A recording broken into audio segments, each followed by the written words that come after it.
You ask Tiger to solve. This deals with linear equations with one unknown. The final result is x equals -1/3. Let's solve it step by step.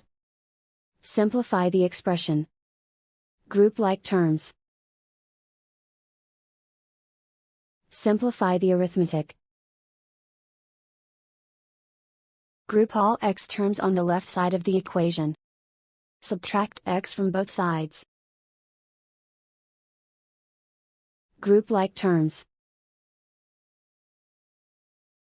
Simplify the arithmetic.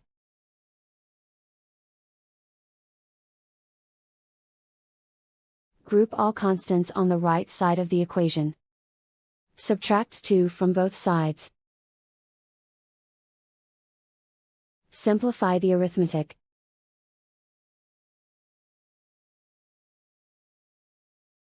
Isolate the x. Divide both sides by 6.